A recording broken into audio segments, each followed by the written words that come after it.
First, do not bring flammable materials to the mountains. Second, do not cook or camp in the mountains. Third, do not litter cigarette butts. Your small actions are the first step towards protecting the beautiful forest. This campaign is brought to you by BeFM 부산영어방송. 안녕하세요. 배우 문지인입니다. 제 동생은 1급 발달장애인입니다. 대부분 발달장애인 하면 비슷하게 생각하실 텐데요. 제 동생처럼 일상에서도 보호자가 필요한 경우와 달리 일터에 출근해서 업무가 가능한 분들도 계세요. 조금 기다리면 결국 빛을 내는 사람, 슬로우 스타터. 그 여정에 함께하는 위드 슬로우 스타터 캠페인을 시작합니다. 더 많은 첫걸음이 시작될 수 있도록 발달장애인의 출발을 응원해주세요. 공익광고 협의회.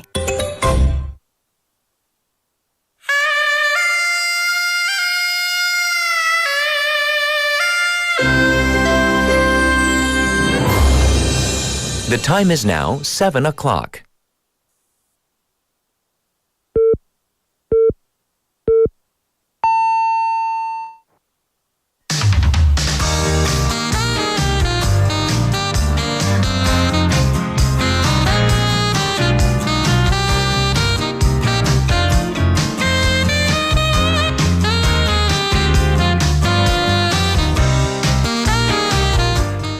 It is here, D-Day for the U.S. presidential election. It's finally here, and Americans are going to the polls to vote for their next president, and a choice that will have resounding effects all around the world. So all eyes are going to be on the 7 swing states that may very well determine the fate of this election, although the results may take days to announce. So buckle down as this is going to be a wild ride for the next few days. I'm Catherine. This is Morning Wave in Busan on Wednesday, November 6th on BeFM 부산영어방송.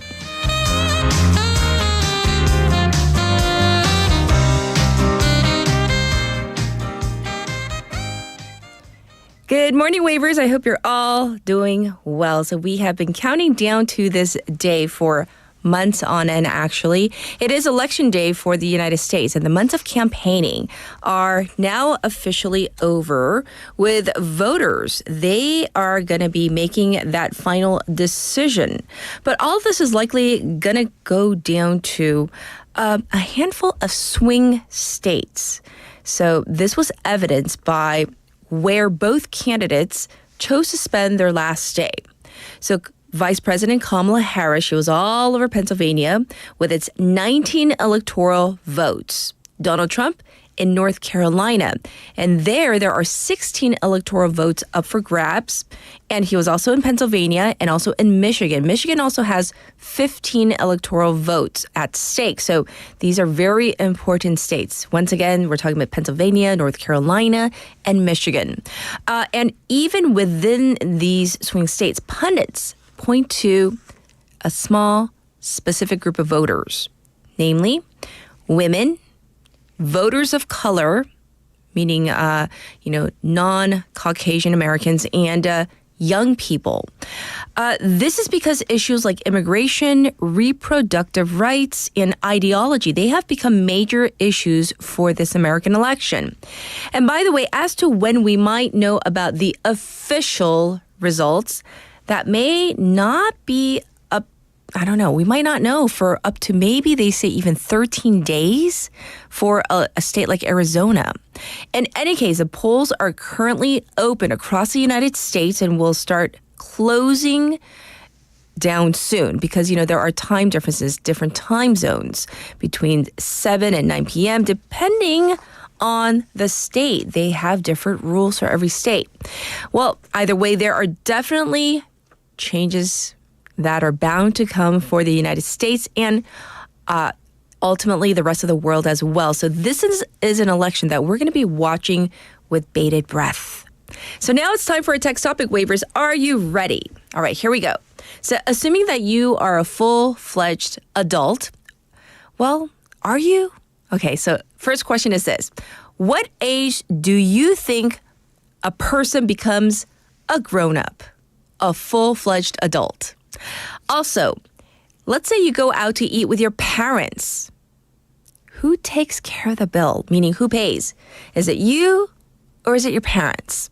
자, 웨이버들, 내가 생각하는 어른의 나이는 딱 막 19세인가요? 아니면 한 30살 정도 되면 정말 어른이다. 아니면 나는 우리 부모님과 식사할 때 결제 누가 해요? 이것도 너무 궁금합니다. So you can send in your messages to BFM's live stream live chat on YouTube. So go to the YouTube platform, search for BeFM 부산영어방송. You can subscribe, log in, and chat with our other waivers there. Also, on your phone, pound 9050 shop 9050. That's going to cost you 100 won. You can also reach me for free on our KakaoTalk channel. So same thing there. Search for BeFM or 부산영어방송, and you can send in your messages. You can send in photos as well. And the ways you can listen to our program, so many different ways. I'm so glad that you have such good access to our program. So first up, if you're in the Busan area on the radio, you can listen to us via 90.5 or 103.3 FM, depending on where you are.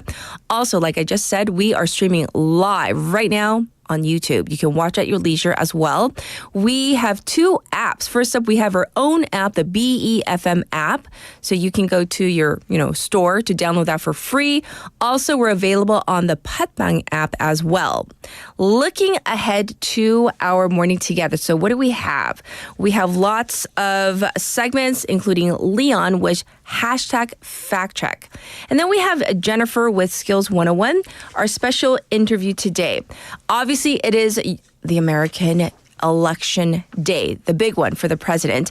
And so later on in hour number 2, we're going to have a correspondent from the Voice of America who's going to be joining us for the latest developments in the presidential election. So that's coming up in hour number 2. And I do want to let you know our special interview is going to be on earlier than usual. Usually we have it in the middle section of hour number 2. It's going to be at the top of the hour around 8 o'clock. Right when we go to hour number 2, that's going to be our special interview. So if things seem a little different, that's how we're doing things today. And I'll be back with today's headlines.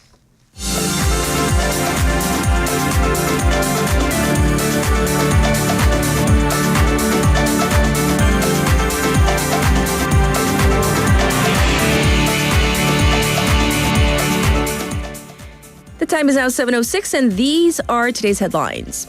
Americans head to the polls to vote for the next president. Millions of Americans are casting their ballots for the next U.S. president in a tight race between former President Donald Trump and Vice President Kamala Harris.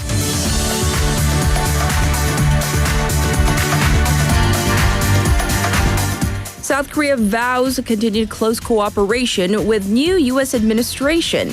So South Korea's foreign ministry said that it will continue to maintain close cooperation with the new U.S. administration based on the strong bipartisan support for the bilateral alliance in Washington.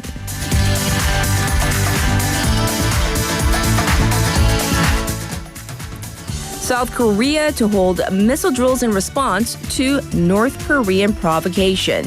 The South Korean military plans to hold live-fire missile drills as early as today in response to North Korea's launch of multiple short-range ballistic missiles yesterday.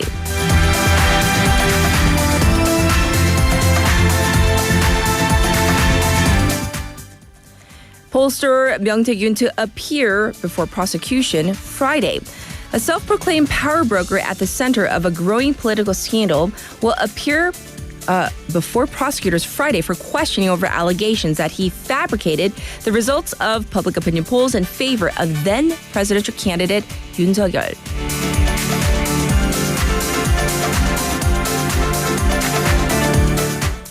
Court issues arrest warrant for Army officer on murder charges. Chuncheon District Court yesterday issued an arrest warrant for a military officer accused of killing a woman, dismembering her body, and abandoning the body parts in a remote river. And these are today's headlines.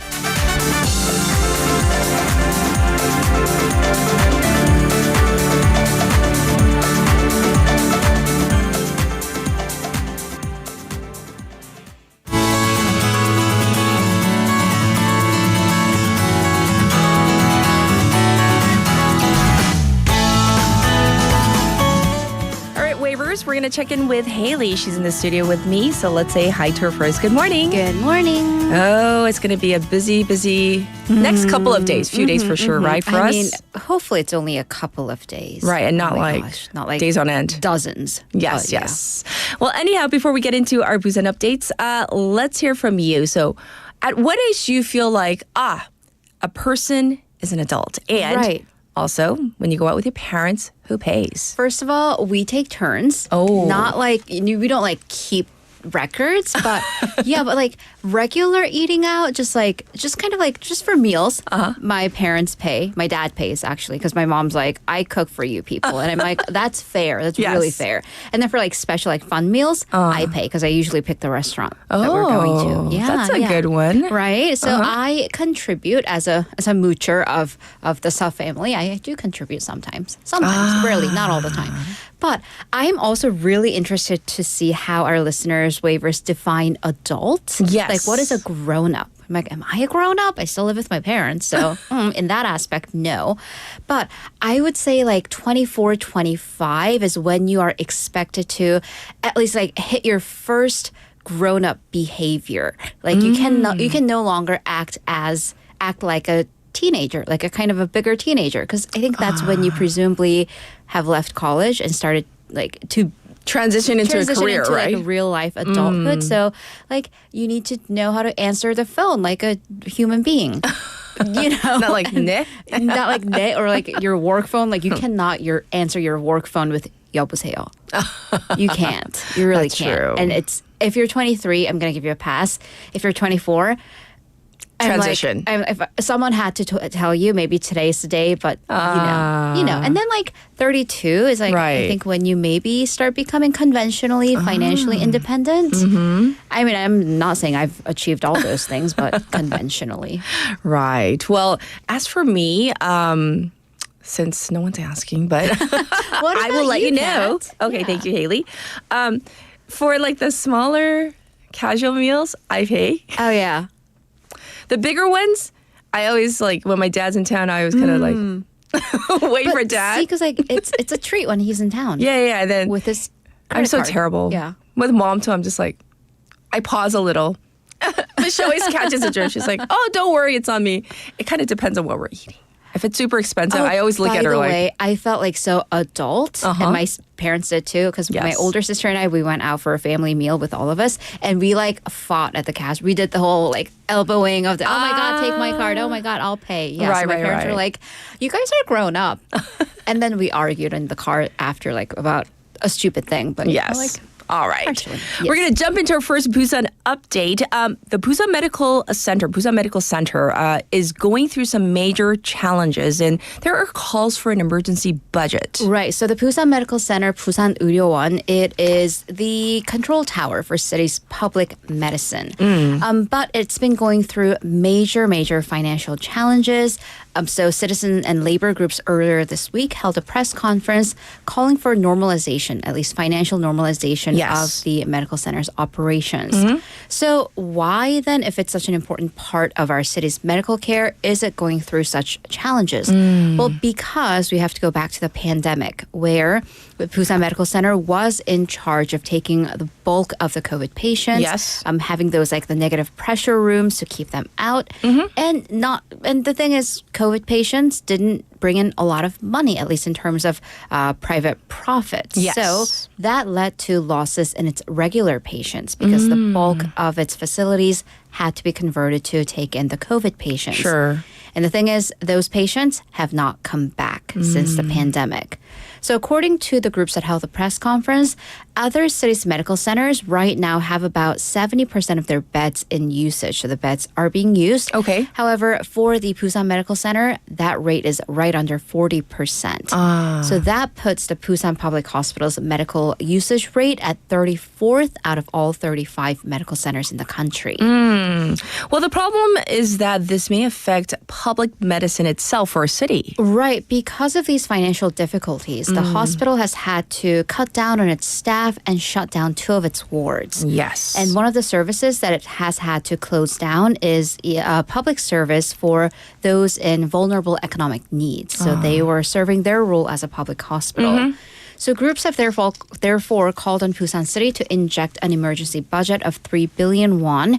And the point of public institutions is to take care of these public needs, not to make profit, was their position. That's true. Well, here's hoping that they can get over these hurdles. This next story is about the accessibility of the city's public transportation. Right. So Busan City, unfortunately, has a relatively low score when it came to convenience and access for people who have mobility issues. Right.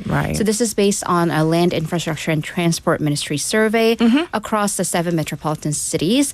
And this takes place, by the way, every other year. And it looks at accessibility for buses, subways, trains, and airports. Yes. So for the entire country, bit of good news, overall 85% of public transportation, they met the standards for convenience for people who have mobility problems. And this doesn't just include people who are in wheelchairs, but for senior citizens, expectant mothers, families pushing strollers, or young children. But for Busan, we scored amongst the lowest when it came to buses. So these low-riding buses, 저상 bus, they are needed to accommodate wheelchairs or people who may be on crutches.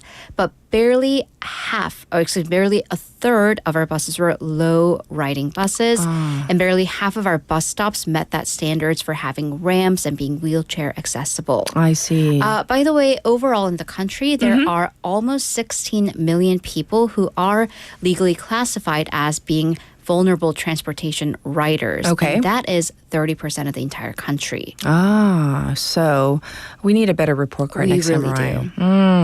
On a different traffic issue, a Busan Infrastructure Corporation is filing criminal complaints against people who have habitually not paid bridge tolls. Right. And it happens sometimes. Right. For example, just over the weekend, I forgot that I had taken out my high pass machine to charge it. And I drove, through the toll. And then they will send me a bill. Or you can call a toll-free number and pay. That's not, on a criminal range. That's just me being dumb. But the Busan Infrastructure Corporation, or BISCO, for the first time ever, has passed cases of 33 people who have not paid tolls for an astonishing amount and time. Let's brace ourselves. How much is this amount? All right. So these 33 people have collectively not paid nearly 1억 won, 100 million won in tolls. Right. Wow. And by the way, this is only for Gwangan Bridge. It's not even across the entire city. It's that one bridge. This particular driver, one driver at the top of the list, has not paid tolls 690 times in the span of 2 years. And I'm smiling because I am just baffled. I am taken aback. And by the way, he or she owes over 7 million won in tolls. 700만 won. Yeah. Okay. So, right. So, by the way, 690 times in 2 years. So, they drove on the bridge every single day without paying. Once again, if you do forget to pay or something happens with your high pass card, BISCO will send you a prior notice. Yes. An actual notice, an urgent notice, and then a notice of seizure. So, you have 4 chances to pay. These people have not paid despite these. your bridge toll, for goodness sake. Why wouldn't you? Right. By the way, BISCO says that there have been 450,000 cases of unpaid tolls in the last year. Really? But the thing is, purposefully not paying, so ignoring all those 4 notices can lead to a maximum of 3-year prison sentence or under 5 million won in fines. So if they enforce it. 33 people do have that coming to them. Okay, well... Yeah. Everybody pay up. And I've borrowed my sister's car and I've forgotten that she doesn't even have a high pass. Right. Like just by habit, I go into the left lane. Exactly. And then as soon as you hear the bang. you hear it, right? Yeah. And then so I always hand my sister the chana and say, you're going to get a bill? Yeah. There it is. All right. Lastly, we're staying on Gwangan Bridge, which will be the site of the fireworks festival. It's this weekend. It is this weekend. Exciting. And it is going to be new and improved. Yes. So this is the 19th Busan Fireworks Festival. Mark your calendars. 7 p.m. on 7 Gwangan p.m. Beach, because it's usually 8 p.m., but it's an hour earlier. It's so that people won't have to wait as much and they will have plenty of time to get home. Okay. And then there will be fireworks, by the way, shooting out from Gwangan Bridge, Gwangan Beach, Igide, and Dongbaeksam Island as well. Okay. There are going to be some new designs to look forward to. This wave fireworks along the bridge, parachute fireworks and multimedia shows involving the bridge's new LED lights. Also, we're going international. The fireworks festival will start with a 15-minute special performance from a Chinese company, followed by domestic Hanwha group. Okay. About 1 million people are expected to come to Hwangari and Haeundae area. So it's all hands on deck situation for the authorities with traffic controls for both cars and foot traffic. Yes. So in case you are not attending the fireworks festival, don't be surprised though, because that means that it's going to be quite busy. So Just you even on the might subways, want and there will to. be traffic controls on the bridge, and we'll get that information to you probably tomorrow. But yeah. All right. Well, thank you for all the updates, Haley. We'll check in with you real soon. And with that, we're going to get to our traffic and weather.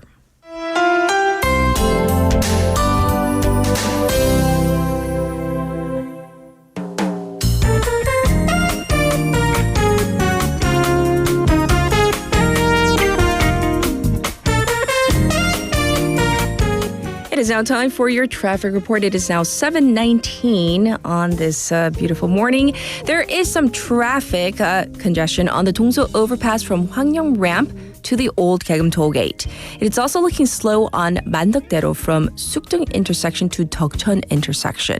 It's also backed up on Nakdong-Namno from Hadan intersection to Hagwon Bridge. Well, if you haven't felt it, you're going to feel it as soon as you leave your home today. The temperatures have dropped considerably this morning, so we're at 10 degrees Celsius right now. We're going to have clear skies. The daytime high will go up to just 17 today. So it's going to drop into the single digits in the evening. The real field temperatures are even colder as the winds are blowing quite a bit. Looking at the rest of the country, there's light rain in the morning in Jeonnam and Jeju. Temperatures have plummeted to below zero in Chuncheon. So this is a day where you're gonna have to, wear those extra layers. It's gonna be cold today. And this was your traffic and weather.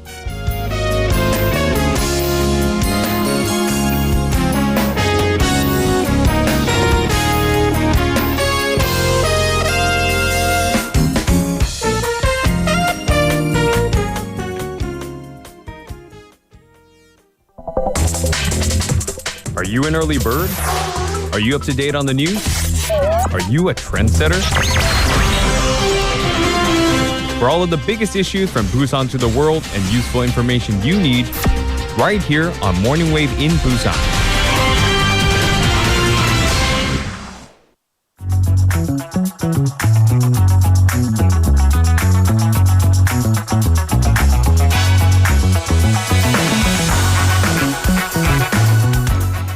For News Digest, and we still have Haley here. She's going to go over the top news with us. So let's get into it. You know, the big news today is obviously the U.S. presidential election, where the polls are open, and in some parts of the country, it's apparently raining. And you know, weather is known to have an impact on voter turnout and maybe in part the election results. Right. So let's get into that. Of course, we have the A side news of real-time figures and polls in our number 2. Once again, top of the hour with our special interview.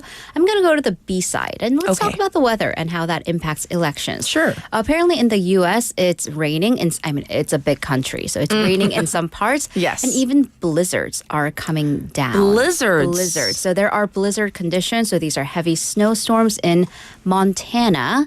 However, that state has almost always gone red. It's probably likely going to vote for Trump. So we're going to factor that out. So weather is not going to affect the election results that much. But then if we're looking at some key battleground states, including Michigan and Wisconsin, parts of these states are expected to see some rainfall if they are not going through rain already. I see. Here's the thing. If it rains, you don't want to leave. Period. And, you know, for us, it's if you don't want to go to work, too bad you have to. But for some people, they don't see voting. Well, voting's not mandatory. It is as a part of democracy, but people don't feel the need to, or they don't want to go out and stay away. Vote. Exactly. Right. So researchers have found that voter participation, voter turnout, 투표율, it drops by about a percentage point for every inch of rain. So that's 1% 2.54cm for 1 inch. 1 inch. Yeah, that's fascinating. 1%. 1 inch. Okay. I mean, I also love that there's research going on for everything. I love it. And then if it's snowfall, it decreases turnout by nearly 0.5% for every inch of snow. Oh. Right, so snow a little bit less, but rain definitely. Rain, okay. 1% equals 1 inch. And though it really matters which people are Like the affected. demographics, so the right? demographics, Okay. gender, race, age, whatnot. Sure. So a study done about 15 years ago, take note of that, please. It found that bad weather was better for the Republican Party back then. Okay. Because the bad weather, it had more of an impact on people who were in lower economic or working conditions or working class Americans. Okay. So experts said, though, until recently, the majority of those people would have voted for a Democrat. However, Yes. it's kind of a different world. Yes. Because with the Trump Republican Party, they have flipped the voting tendencies of blue-collar working class people much more towards the Republican side. That's something Right. we've seen in the past couple of elections. So then if there's bad weather, at least under that logic, people who would lean towards Trump may not turn up to vote as much. So, this trend of weather, though, affecting voting, it is becoming less and less of an issue, though. Not as strong as before, Not right? as strong because there's been an increase in early and mail-in That's voting. right. So many people have already voted. Yes. But another weather issue from the past that may affect how people vote now, hurricanes. Hurricane Helene and Milton. Because these two massive hurricanes, they did tear through some of the battleground states. That's right. North Carolina, Florida, and Georgia. Yes. By the way, back in 2012, when Barack Obama was running against Mitt Romney, national exit polls indicated that hurricane response by the sitting government, back then it was Obama, now Biden, it was an important factor in 15% of the voters. Oh. So, yeah. Okay. So this is what's happening in America. And this election, I have to say, it's not just an important one for Americans or American citizens, but it's really important for the rest of the world as well. Right. So the U.S. is the world's biggest economy, military might. It is involved in many countries economically and militarily. So this was evidenced by North Korea's latest provocation. Yes. The launch of multiple ballistic missiles or short-range ballistic missiles yesterday morning. So according to the South Korean Joint Chiefs of Staff, they detected launches around 7:30 yesterday morning from the Sariwon area in the western province of Hwanghae-pukdo. The missiles flew around some 400 kilometers. The Japanese Defense Ministry said that the maximum altitude came to 100 kilometers. Okay. The timing.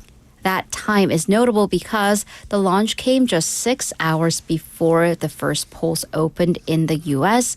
Clearly, North Korea trying to take attention, take a little bit of a spotlight, and potentially even affect the elections. Yes.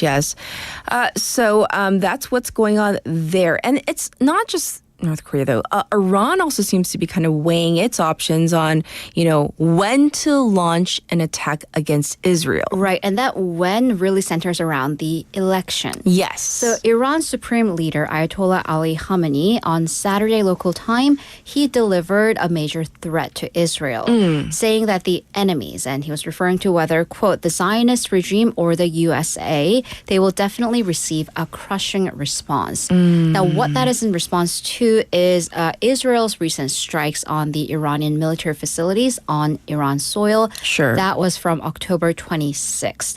Iran, interestingly, initially kind of downplayed the attack, saying that none of their major facilities were hurt. But it seems that they've decided to take a stronger course of action. Right. And some American outlets have quoted Iranian officials as saying that the attacks would come between Tuesday's U.S. election, so right now, and between that and the inauguration of the next U.S. president, which would take place in January. Yes. So we're going to leave the election there for now, and anything that might actually be affected by the election. We're going to bring it back to domestic issues. Kangaroos. And we're not talking about real kangaroos. We're talking about AKA adult children who live with their parents. Apparently that is on the rise. Yes. And there may actually be a changing social perception on this issue and this practice. Right. So interestingly, 3 out of 10 young adults think they don't need to live independently from their parents. And I mean, as a parent, I saw light disappear behind Kat's eyes. Right. terror. We're representing both sides here. Yes. Interestingly, and we're going to define independently in a bit. Okay. But this is according to the Korea Institute for Health and Social Affairs survey over 2,086 adults between the ages of 19 and 34. So young adults. Okay. 청년. 76% said one must achieve economic independence. 경제적 독립을 반드시 해야 된다 from their parents. Important. That meant 22% though thought it wasn't necessary. And then coming to housing independence, living away from your Yes. parents, 68% said that one must or at least should live away from your parents. 주거 독립을 반드시 해야 된다. Interestingly, 30% said you didn't really have to. And then, most interestingly, there was a 2% group that said it was actually better to live with your parents. Which is once again interesting. So the survey showed that those who were deemed as being as financial or housing independence, housing or financial independence as not necessary, they tended to have lower levels of education or perceived wealth level. So basically people who thought, I'm not making as much money, and they thought, well, then I don't need to live away from my parents. I don't need to move out. Yeah.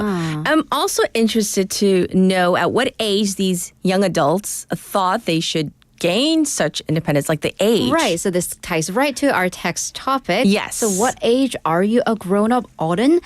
Young people thought that an adult was a 23.4-year-old person. Okay. Interestingly, though, by comparison, Yes. they thought their parents, the older generation, became grown-ups at the age of 20.2. So there's a bit of a 3-year difference. Huh. Yeah. But for different categories, the ages got older and older. So Sure. on average, when do you think a person should become economically independent? About 25 years. Okay, so that's around the time you get may your get your first job, get your first job conventionally. here in Korea. Yes. When should you move out and achieve housing independence? A year after you get your first job, 26. Are you guys listening? Yeah. Okay. What? Sorry, what? No. And then? Marriage, if one does get married, 30.7. So Almost closer 31. to 31. Okay. And then if you do decide to give birth, 31.2. So about But I know giving yourself about 6 months between getting married and having kids. I was gonna say That's a busy timeline. I'm exhausted just thinking about mid it. 20s or early 30s, but I know so many people who are getting married so much later, Right. and having children way Right. later. So, expectations versus reality. Yes, yes, absolutely. And I don't know, the little ones in my family, like the two older ones, they've been paying for their own phone bill like as soon as they got out of high school. Good for them. And their own spending money, they earn it through their part-time jobs. So we're very much of a, I guess that in that sense, more westernized. Like Interestingly, my younger sister does. She just started paying for her own phone bill. I used to pay it for her, and she said, "Oh, it's time that I take over." And I'm like, "You're that's well overdue." Admirable, but that's Yeah. stupid." I'm offering. All right, for our final story, Korea's Chang is going to be a UNESCO intangible heritage. And people are like, Chang, what are you talking about? 된장. 된장, That yes. Chang, the mother sauces, the No, paste. yes. So Korea's traditional of making these fermented sauces Yes. using soybeans, it's highly likely to be added to the UNESCO list of intangible cultural heritage. So on Tuesday, UNESCO said its deliberative body has categorized the knowledge, beliefs, and practices related to 장 making, 장 담그기 Yes. in South Korea as being recommended for inscription. Right. So what are 장s? So they're just traditional fermented, and they're all made from soybeans. Right. They're condiments, and they have varieties like 된장, which is pure soybean, 간장, soy sauce, gochujang, and red pepper paste. Sure. But what's really distinctive is, once again, they all come from the same meju, the soybean block, and then you add new tang to leftover soy sauce from the previous year, and that's a very uniquely cultural practice. Right. It has a long history going to 삼국시대, the Three Kingdoms period. In the Joseon dynasty, apparently palaces had separate tang storage rooms, kind of like how we have kimchi refrigerators. Yes. They had tang storage rooms, and court ladies in charge of management. By the way, when will a final decision come? Next month, December 2nd through the 7th, when the Intergovernmental Committee for the safeguarding of intangible cultural heritage assets. They will meet in Paraguay. All right. Well, we will wait with bated breath on that one. I would love to see that become an intangible cultural heritage. So that's nice. Thank you for all the news. We'll check in with you in hour number 2. Thank you, Haley. See you in a bit. And with that, we are ready. We are long overdue for our first song break. So how about this one? This is Better Together by Jack Johnson.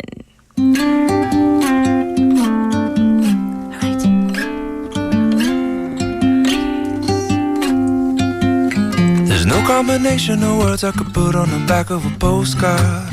No song that I could sing, but I can try for your heart. And our dreams, and they are made out of real things, like a shoebox of photographs with sepia tone loving. Love is the answer, at least, for most of the questions in my heart. Like, why are we here and where do we go? And how come it's so hard? And it's not always easy, and sometimes life can be deceiving. I'll tell you one thing, it's always better when we're together. It's always better when we're together. Yeah, we'll look at them stars when we're together. Well, it's always better when we're together. Yeah, it's always better when we're together.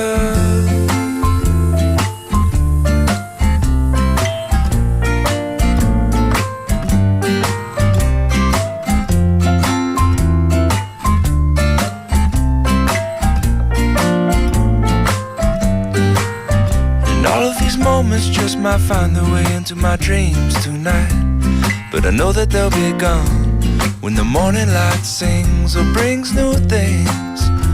For tomorrow night you see that they'll be gone too. Too many things I have to do, but if all of these dreams might find their way into my day-to-day scene, I'd be under the impression I was somewhere in between, with only two, just me and you. Not so many things we got to do, or places we got to be. We'll sit beneath the mango tree now. Yeah, it's always better when we're together. We're somewhere in between together. Well, it's always better when we're together. Yeah, it's always better when we're together.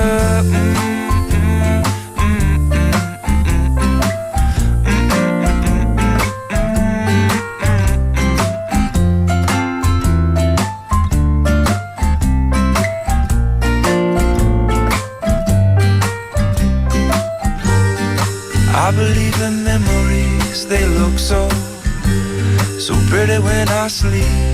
Hey, now and when I wake up, you look so pretty, sleeping next to me. But there is not enough time, and there is no song I could sing, and there is no combination of words I could say, but I will still tell you one thing, we're better together.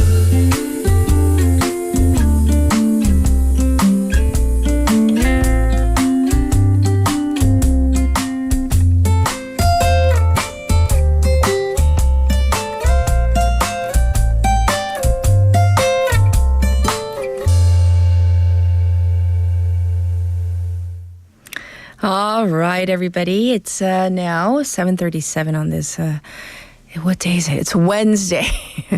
And so today is election day, at least for the United States. It's an important one. And we don't know exactly when the results will come out. So it may take even longer if there's a need for a recount in case the results are too close to call for any given state. Also, it's unclear whether the candidates will actually accept said results and concede.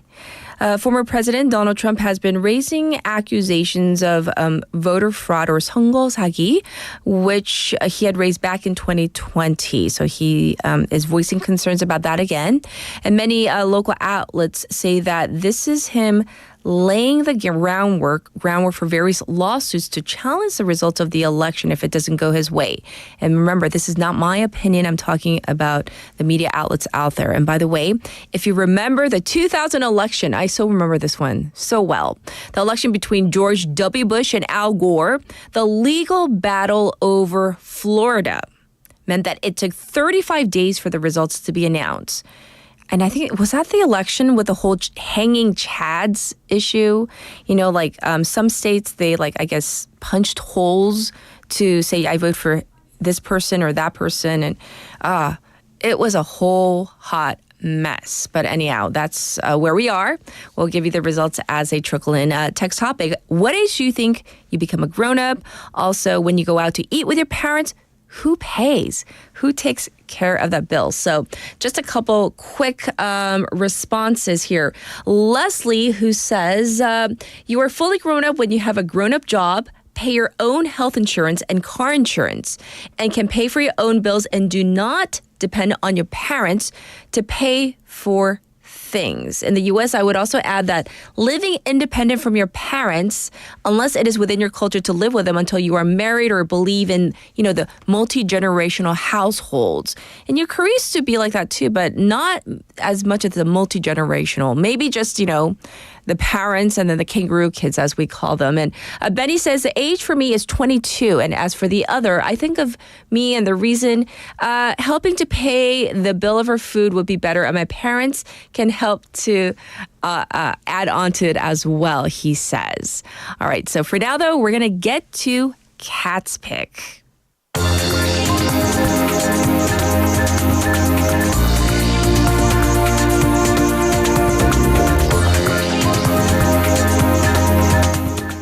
Today, I want to cover a person named Quincy Jones. If you haven't heard of his name, he is this multi-talented music titan whose vast legacy ranged from producing Michael Jackson's music to, producing Frank Sinatra, Ray Charles, etc.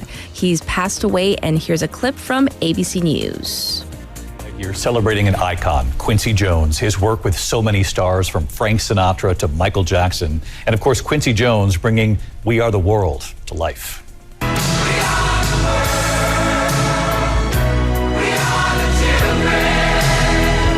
Quincy Jones was a prolific, powerful force in music for more than half a century.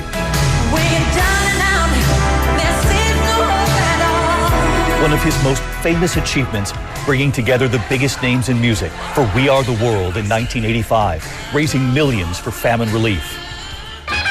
Born in Chicago, Quincy Jones got his start playing the trumpet in a band. Mr. Quincy Jones, right there. Eventually collaborating with Frank Sinatra, Fly Me to the Moon. Fly me to the moon, let me swing among the stars. While producing the soundtrack for The Wiz in 1978, he would meet Michael Jackson. Come on then, ease on down the road. Beginning a partnership that would create some of the world's most iconic music, producing Thriller, the best-selling album of all time.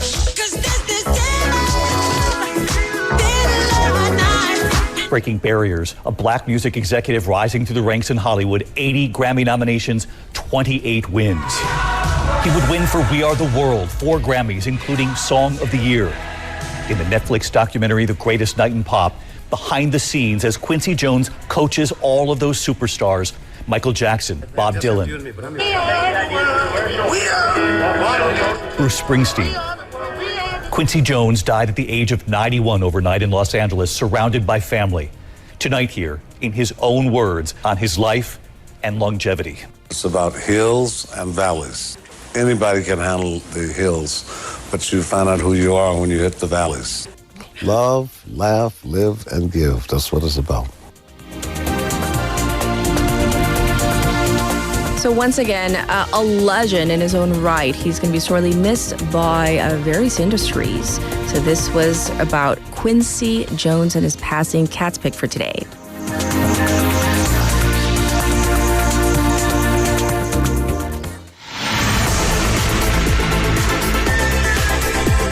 Stay tuned. You're listening to Morning Wave in Busan.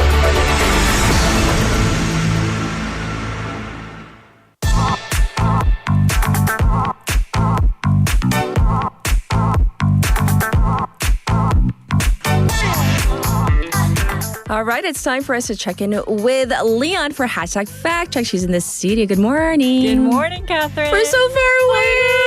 I feel like I have to speak louder, but we don't. No, we don't. Definitely don't. We have the mics. Right. Yes, the distance. Yes, it's a little unnerving, but just this week. Okay. So let's dive into what you have for us. What do you have for us today? Let's dive in right away. Yes. So we're going to talk about jaywalking today. Jaywalking. Jaywalking. So how do we say that in Korean? Like 무단횡단. Yes. 무단횡단. So, do you think it's? I'm sure you've been in the States. Yes. And I don't know if you've been to other European countries as well.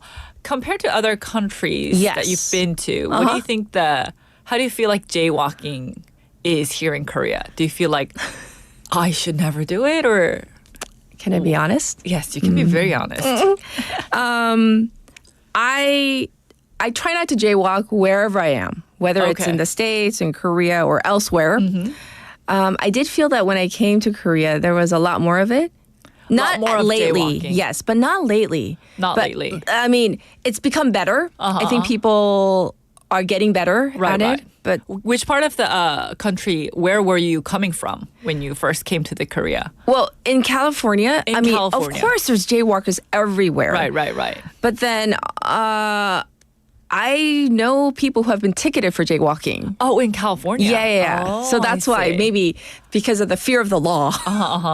By the way, I'm not saying only Koreans no. There's a lot of jaywalking in the States. And I can't speak on behalf of all the Americans, right? Right. There was, there's quite a lot of jaywalking. I just thought, Actually, because I had quite the opposite experience, because jaywalking, 무단횡단 is kind of like, for me, is when it's like a red light. You're just looking and then you're just walking. But I feel like no one was really doing that. Or were you talking jaywalking in terms of like where it's there's just no crosswalk? Traffic? Right. Okay, you saw that more going on. Yeah. So for me, I'm like, when it's green light, I have to go. That's how I was raised in Korea. Right. But when I went to like countries like in the Europe or New York City, right, that light almost didn't matter. People are just like whoosh, whoosh, like passing. Okay. So that was my experience. So the reason why I'm talking about this is because there is this common idea that countries where jaywalking is legal, like Korea, not like Korea. Okay, I was going to say. Other countries. Yes. Do they probably have higher rates of pedestrian accident than places like Korea where jaywalking is still illegal. So there's this common concept that, that's the common sense, right? So let's fact check today and see if that really holds up. I bring this up because New York has recently made headlines because it had legalized jaywalking after 66 years of enforcing it. So it is a big change for the city. And it's getting people asking, like, will this lead to more pedestrian accidents? This is really interesting. Fascinating. I love it. Okay. So tell us more about how this legal change, at least in New York City, came about. Right. So, I'm actually surprised. I studied in New York City, so I'm actually surprised that they have just legalized it now because when I was there 11 years ago, jaywalking was so common even back then. And even though there's police right in front of you, people were just jaywalking without even giving that. I think is true. New York City is like its own world. It's an island. That's in the U.S. right? So it's just a bit of more background information of what happened in NYC. Okay. Because they did for decades enforce jaywalking penalties. The law went into effect on October 30th, and this was a month after the city council approved the ordinance. Yes. Now, jaywalking has, again, long been common in New York, but it's now officially allowed without risking a $250 fine. Right, that's what I was talking about. I don't remember what the fine was in California when some of my friends... They actually got ticketed? But it was like... That's a big a fine. That's like 28만 원. Yes. Or almost 30만 원. Yeah, almost 30만 원, right? Yes. That's like quite a bit for jaywalking. That's a lot. Yes. Yes. So what sparked this shift and this change? Yeah, so this is part of a larger trend in the U.S. right now where cities are moving to legalize jaywalking. Okay. So there are cities like Kansas City and Denver. They did it back in 2021. Okay. And now states like California Virginia and Nevada did follow suit. Because see, I left such a while ago. It wasn't a thing. Yes. Now it's a thing. Okay. So the aim is to support, the quote unquote, the right to walk. And to address concerns about racial bias in enforcement as, jaywalking fines often disproportionately impact minority communities as well. Right. But, couldn't it lead to higher pedestrian fatalities? That's the big question. That is the big question. Yes. So there's a debate over whether legalizing jaywalking will increase pedestrian deaths in many other countries. Yes. Including Korea and Japan. We do enforce strict jaywalking penalties to this day. But interestingly, European countries like the UK, the Netherlands, don't have such strict laws. Yes. And in places like Sweden and Norway, jaywalking is also allowed. The interesting point is they have a relatively low rate of pedestrian fatalities. Interesting. So most European countries were below average, below the OECD average in terms of pedestrian fatalities, especially in Nordic countries such as Sweden and Norway, where jaywalking is actually not enforced. So it might be contrary to what people might be expecting. Yes. And I would have assumed countries that ban jaywalking would see fewer fatalities. Like that's the conventional wisdom. Yes. What's happening in countries like Korea, though? Yes. So in Korea, we all know the law is tough on jaywalking. Pedestrians who violate crosswalk signals can right now face fines up to 30,000 won. That's kind of small compared to the $250. Right. Japan has similar rules, but despite these laws, Korea and Japan actually rank high in pedestrian fatality rates among OECD countries. Oh my goodness, why? Yeah, so I need to know. Right. So let's look at the comparison of road traffic accidents in OECD member countries as of 2019.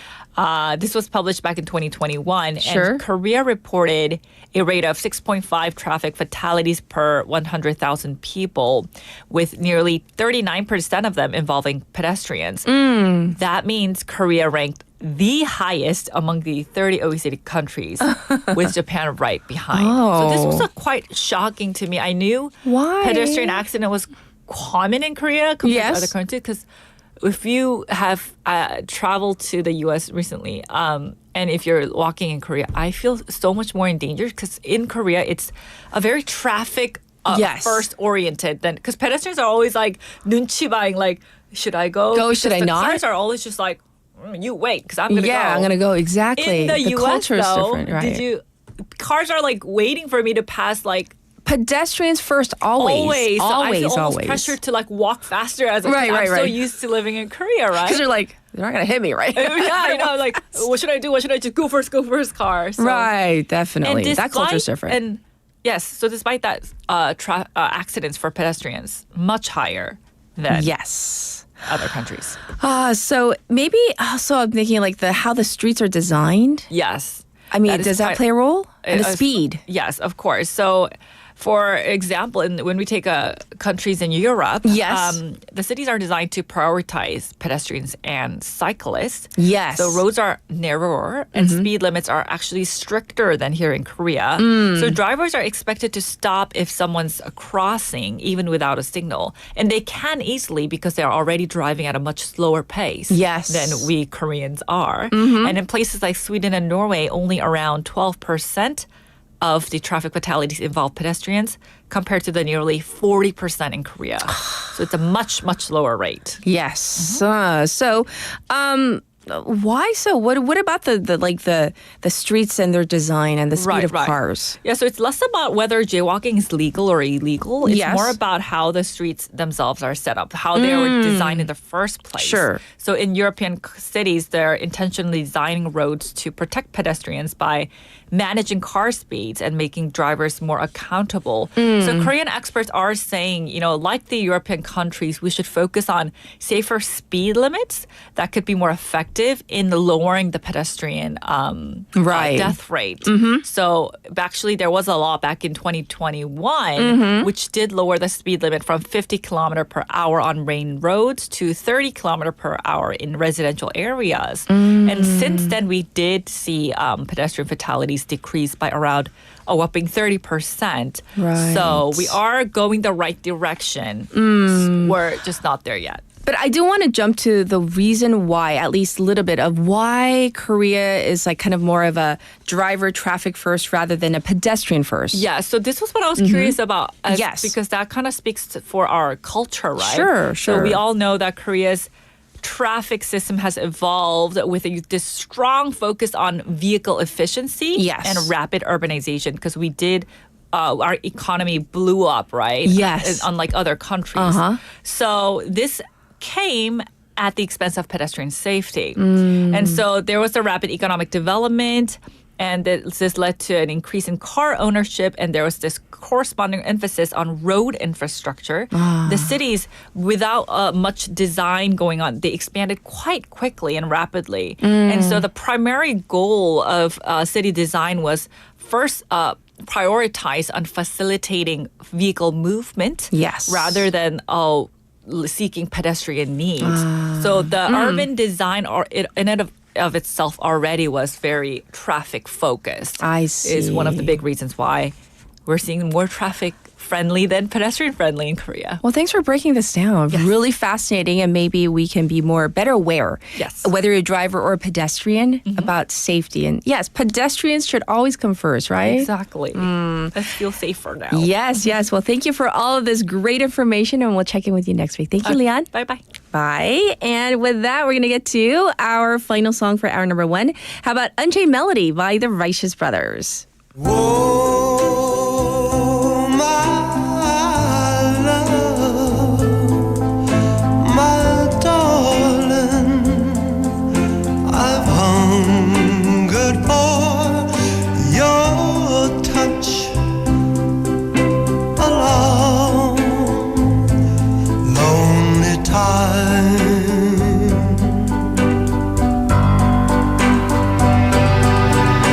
And time goes by so slowly, and time can do so much for you. Still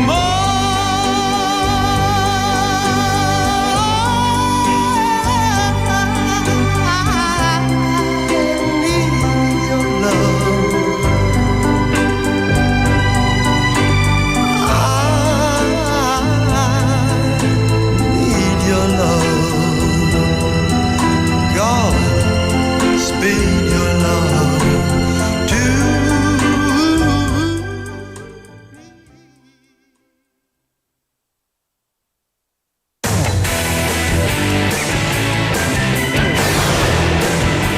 Your bridge to the world.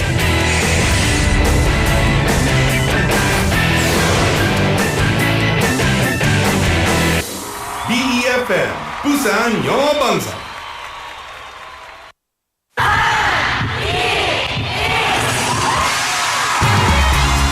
부산의 축제 어디까지 즐겨보셨나요? 과거와 현재, 미래가 공존하는 항구 도시 부산.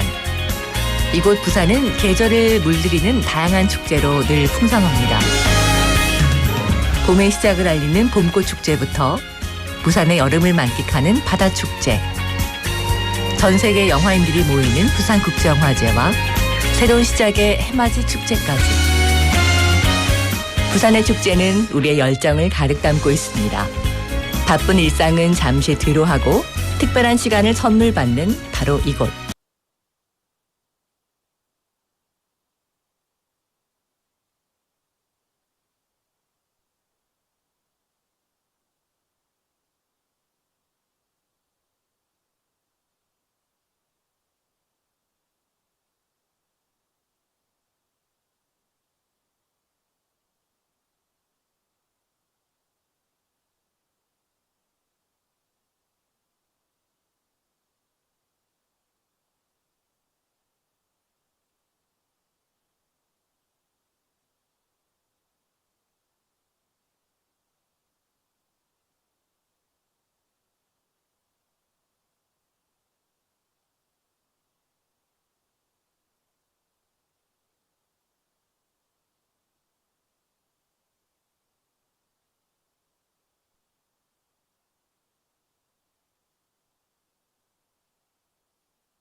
Want to be a friend of BeFM 부산영어방송?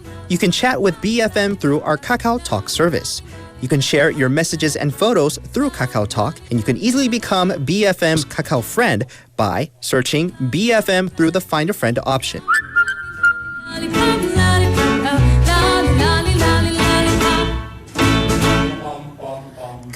Come share and chat with us at BeFM anytime, anywhere for free. Don't forget to add BeFM 부산영어방송 to your Kakao friends list. Man, I haven't got a chance. I call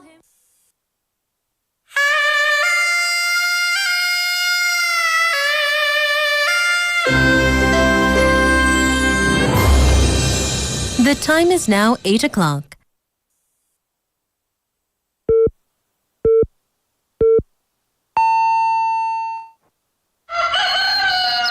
Good morning, Dynamic Busan.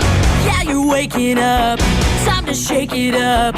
Tell the world good morning and find out what's going on. Well, hi there, folks. There's everything from comedy to lively chat to music. Broadcasting from a room about the size of your closet. All calls are recorded. What show is this? Live from Korea's dynamic city, this is Morning Wave in Busan. I'm sorry, who'd you say you were?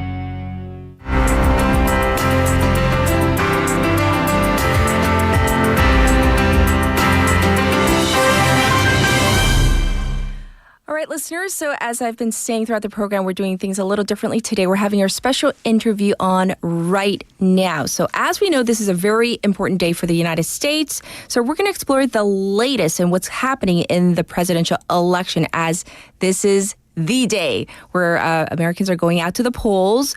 Anticipation is high, and the early turnout reports and real-time data offer valuable insight as to what may be going on. So we're going to find out what it really feels like in the U.S. right now from Chris Casquejo, who is a correspondent from Voice of America. So let's say hi to him right now.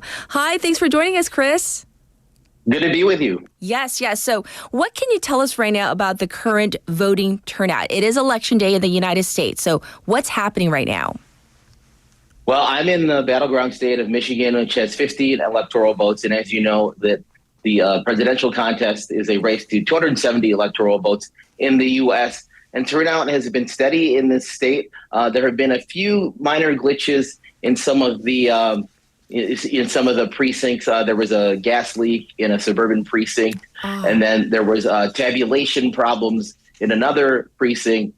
So, but they had actually went to backup tabulators. But as far as numbers, same day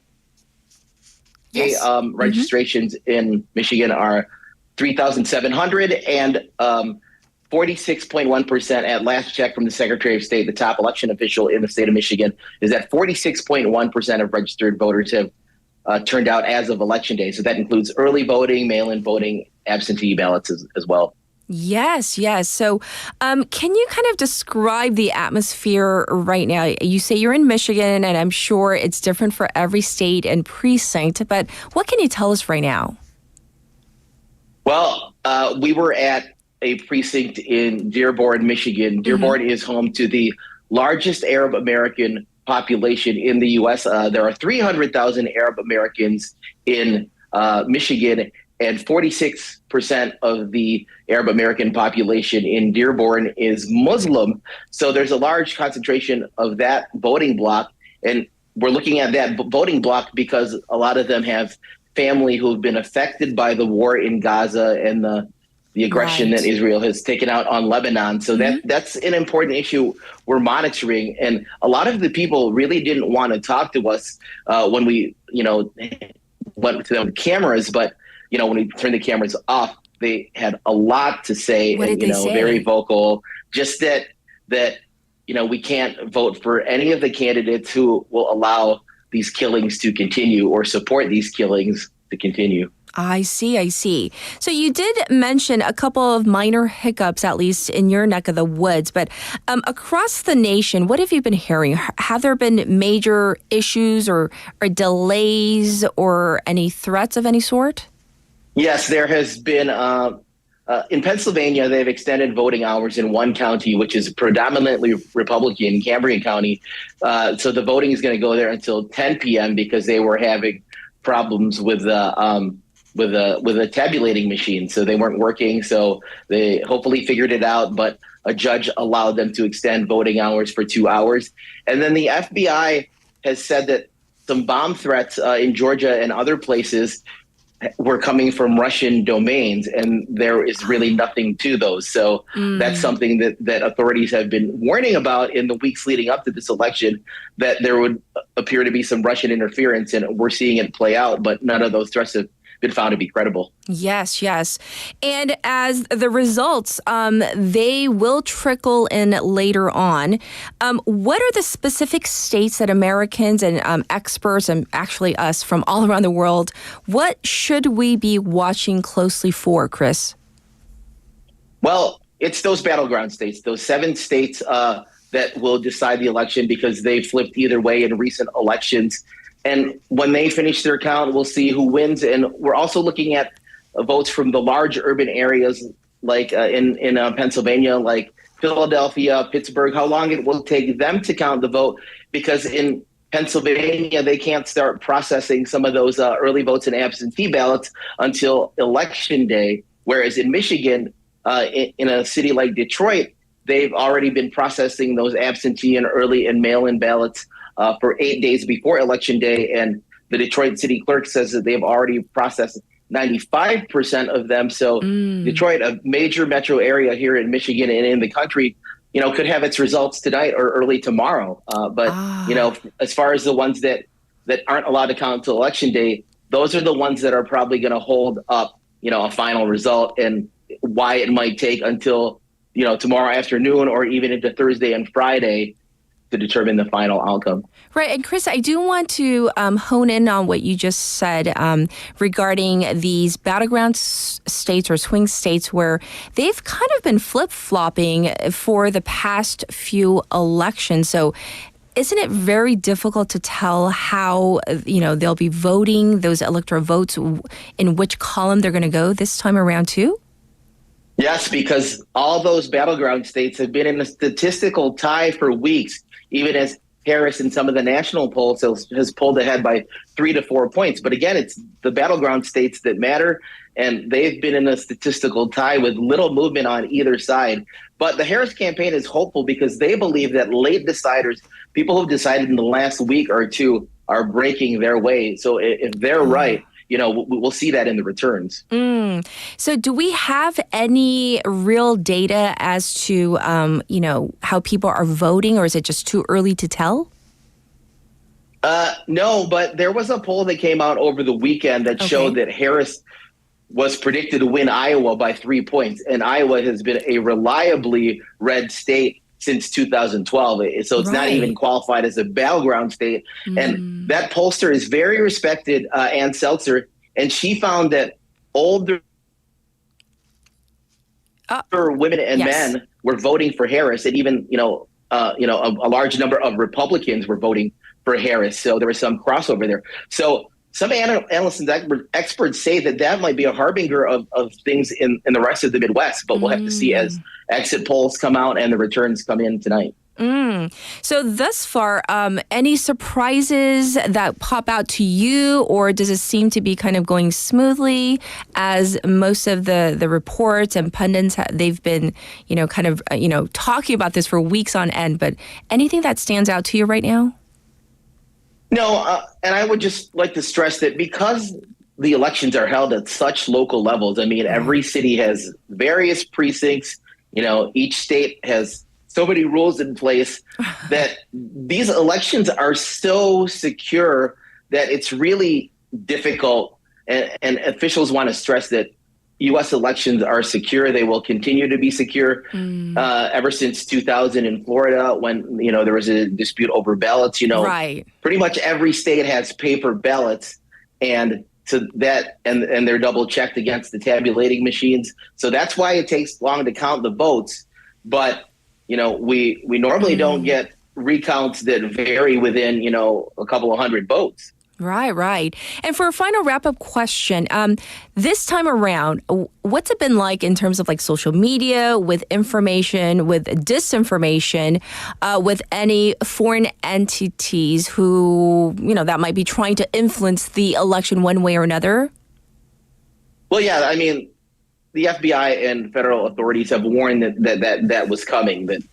That there was a warning this morning that the FBI said to beware that they were asking people to vote remotely, which you can't vote remotely. Right. You can vote by mail, you can vote early in person, but you can't, click a website or vote online. So that was totally a hoax. And, authorities just hope that people are not susceptible to these things because they've been warning about them for weeks and months. Indeed. Well, thank you so much for giving us the real feel, kind of the vibes of what's happening in the United States right now. So thanks so much for joining us today, Chris. We appreciate it.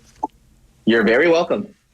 All right, everybody. This was Chris Casquejo from the Voice of America and his take on what's happening in the U.S. as we speak. So this is, we're going to have to just be a little patient because we're not going to know the results tonight. Probably not.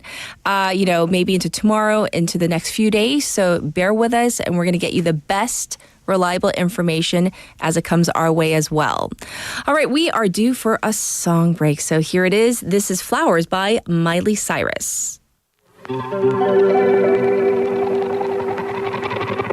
were good, we were gold, kind of dream that can't be sold.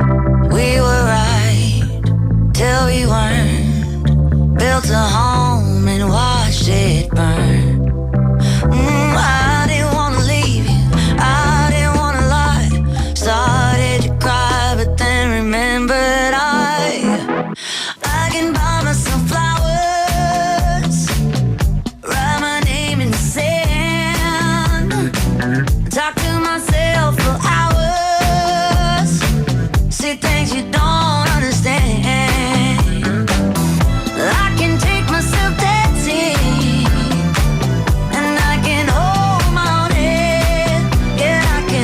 me better than you can. Can love me better, can love me better, baby. Can love me better, can love me better. Paint my nails cherry red, match the roses that you laid. No remorse, no regret. I forgive every word you say. Ooh, I didn't wanna leave, baby. I didn't wanna fight. Started to cry, but then remembered I can buy myself flowers, write my name in the sand, talk to myself for hours, say things you don't understand. I can take myself dancing, I can hold my own hand, I can love me better than you can. Can love me better, can love me better, baby. Can love me better, can love me better, baby. Can love me better, can love me better, baby. Can love me better. I didn't wanna leave you, I didn't wanna fight. Started to cry, but then remembered I can buy myself flowers, write my name in the sand, talk to myself for hours, say things you don't understand. I can take myself dancing, I can hold my own hand, I can love me better than, I can love me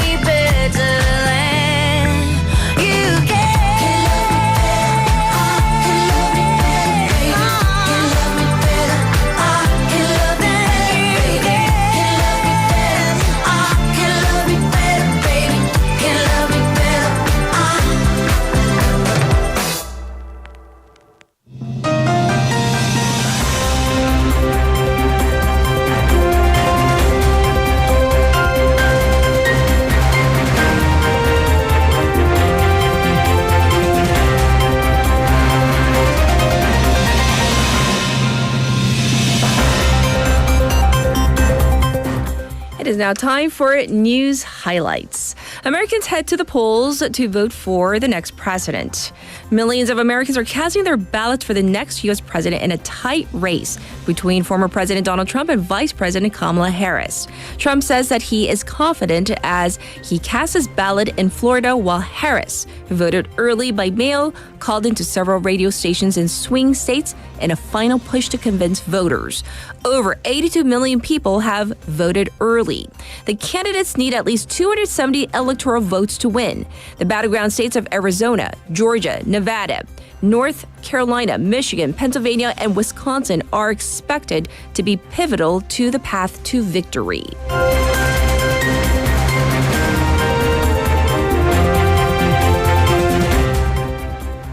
South Korea vows to continue close cooperation with the new U.S. administration. South Korea's foreign ministry said that it will continue to maintain close cooperation with the new U.S. administration based on the strong bipartisan support for the bilateral alliance in Washington. Seoul said that it has been closely monitoring election developments, working hand in hand with relevant departments, and preparing for any outcome. The foreign ministry added that the government has used high-level visits to and from the U.S. to extensively engage with key figures from both parties and has solidified the two nations' bilateral relations and trilateral cooperation with Japan.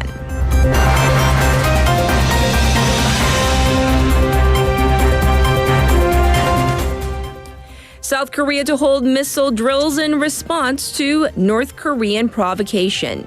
The South Korean military plans to hold live-fire missile drills as early as today in response to North Korea's launch of multiple short-range ballistic missiles yesterday.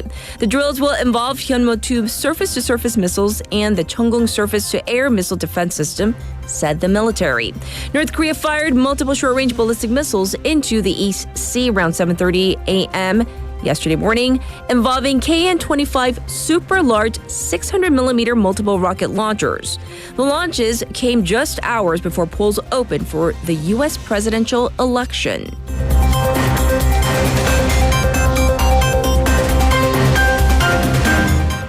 Pollster Byung Tae-gyun to appear before prosecution Friday. A self-proclaimed power broker at the center of a growing political scandal will appear before prosecutors Friday for questioning over allegations that he fabricated the results of public opinion polls in favor of then-presidential candidate Yoon Suk-yeol. Myung faced allegations of receiving money from former People Power Party or PPP lawmaker Kim Young-sun in exchange for his help in getting her nominated on the PPP ticket ahead of the 2020 by-elections. The former lawmaker has already appeared twice before the prosecution this week. This is Byung Tae-gyun's first appearance as a suspect. First Lady Kim Gun-hee has also been suspected of involvement in the nomination process.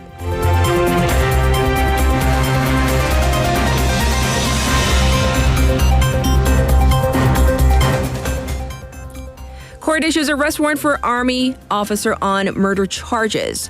Chuncheon District Court yesterday issued an arrest warrant for a military officer accused of killing a woman, dismembering her body, and abandoning the body parts in a remote river. The officer, identified only as an Army lieutenant colonel in his late 30s, was apprehended in Seoul on Sunday after the victim's body parts were found floating on the Busan River. The victim was a civilian military employee. The two reportedly knew each other and had an argument. The officer admitted to all charges during the hearing. The court approved the arrest warrant, citing risks of destruction of evidence and flight. And this was News Highlights.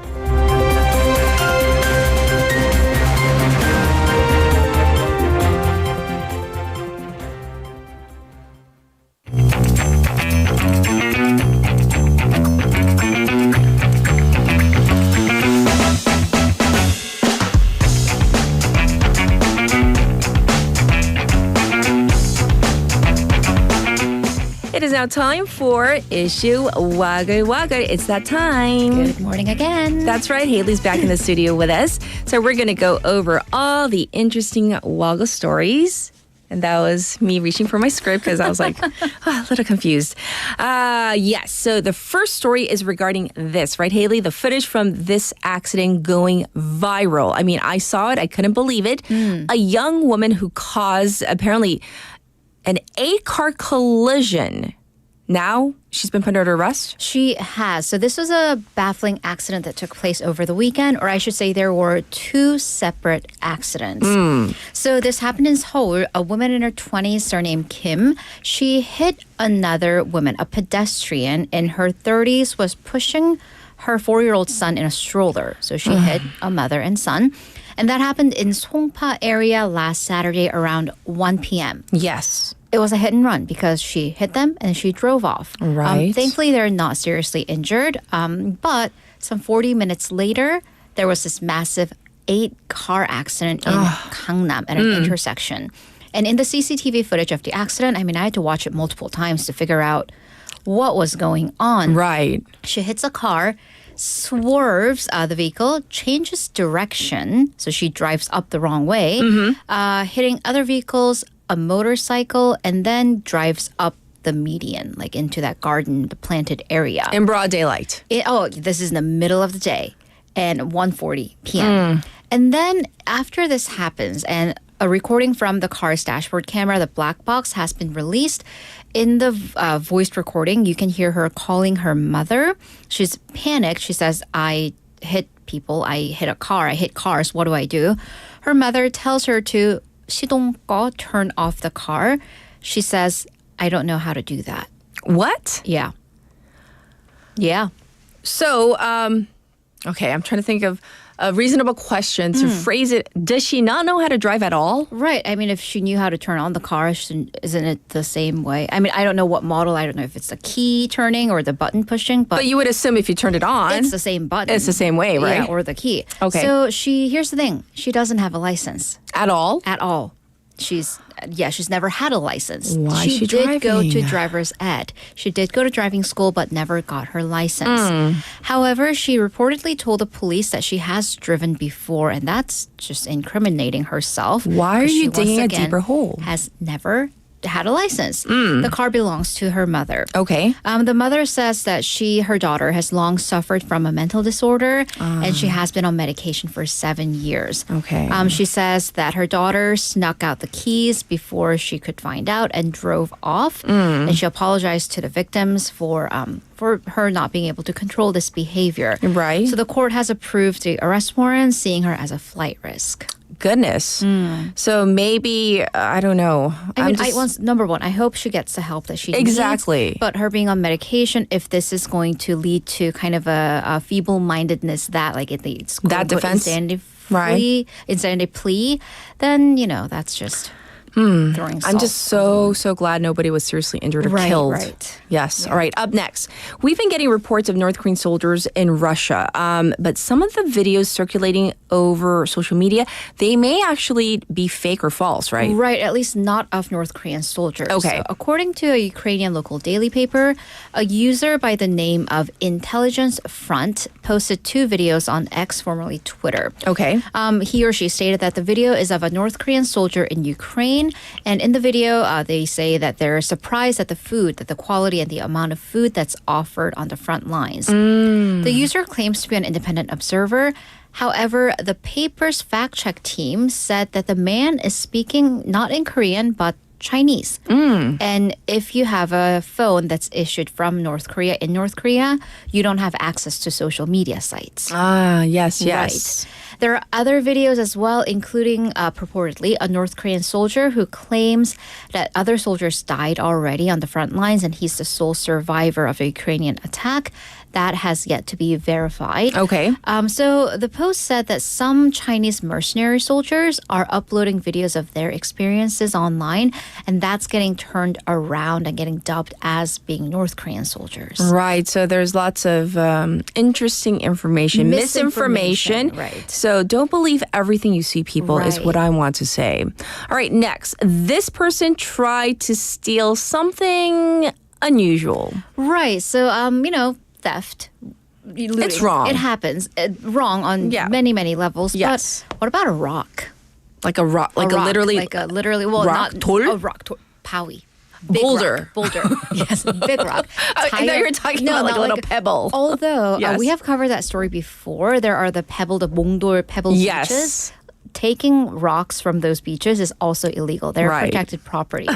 But what about a big one? Well, 2 people have been indicted for trying to allegedly steal a boulder from Mount Halla in Jeju. Why?